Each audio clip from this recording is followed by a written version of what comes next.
Locus of control is a psychological concept that refers to the extent to which individuals believe they have control over the events and outcomes in their lives. It was first introduced by psychologist Julian B. Rotter in 1954 as a part of his social learning theory.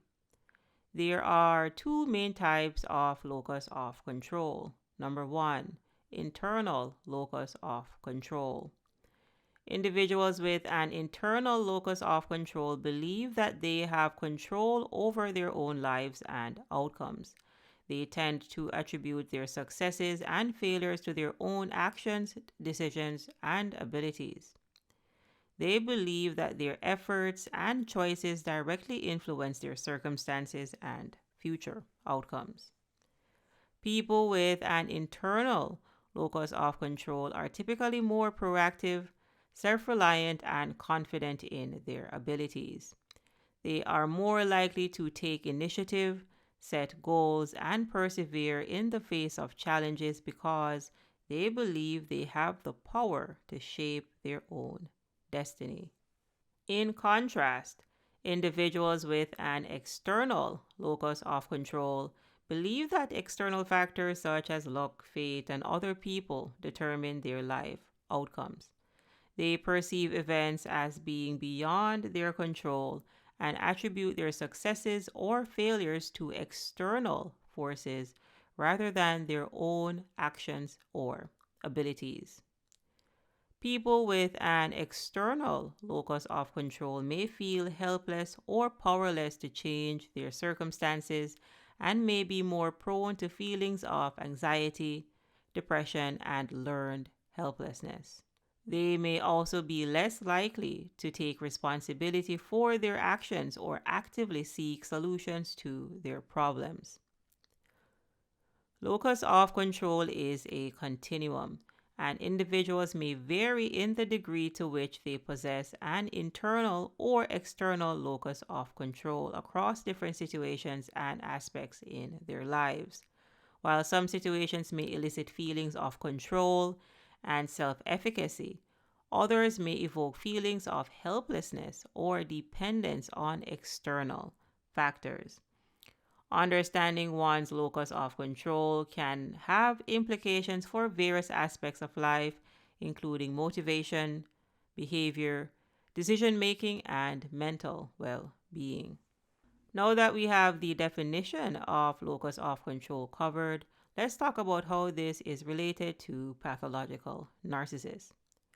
Pathological narcissists often exhibit an external locus of control, meaning that they tend to attribute their life outcomes and experiences to external factors rather than their own actions or decisions. Here are four factors that contribute to this characteristic. Number one, grandiosity and entitlement. Narcissists often have an inflated sense of self importance and entitlement. They believe they are special, unique, and deserving of special treatment and privileges. This grandiose self view can lead them to believe that they are entitled to success, admiration, and favorable outcomes without having to exert effort or take responsibility for their actions. Number two, blame shifting and manipulation. Narcissists are skilled manipulators who use tactics such as gaslighting, blame shifting, and triangulation to avoid accountability for their behavior. They may shift blame onto others, distort reality, or deny responsibility for their actions in order to maintain their self image as flawless and superior individuals. By deflecting blame onto external factors or other people, they absolve themselves of accountability and maintain their facade of perfection. Number three, fear of vulnerability and failure. Underneath their facade of confidence and superiority, narcissists often harbor deep seated insecurities and fears of inadequacy. They may be afraid of facing criticism, rejection, or failure as these experiences threaten their fragile self esteem and self image. To protect themselves from the pain of vulnerability and failure, narcissists may externalize responsibility for their actions and outcomes, attributing any negative outcomes to external factors beyond their control. Number 4, need for admiration and validation.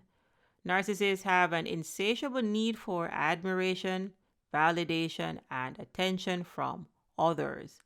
They rely heavily on external sources of validation to bolster their fragile self esteem and sense of self worth. As a result, they may attribute their successes or failures to external factors in order to maintain the admiration and validation of others. By presenting themselves as victims of circumstance or external forces, they may elicit sympathy and support from others, reinforcing their perceived victimhood and need for validation. Overall, the external locus of control observed in pathological narcissists serves to protect their fragile ego, maintain their grandiose self image, and avoid accountability for their actions. It allows them to preserve their sense of superiority and entitlement while deflecting blame and responsibility onto others or external factors. In conclusion, understanding the concept of locus of control sheds light on the behavior of pathological narcissists.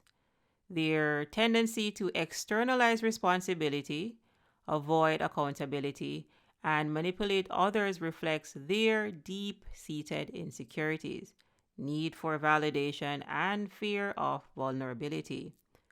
By recognizing the role of locus of control in narcissistic behavior, we gain insight into the complexities of their mindset and motivations. It also empowers us to set boundaries, protect our well being, and navigate relationships more effectively. Remember, while we may not be able to change the behavior of narcissists, we can choose how we respond and take control of our own lives.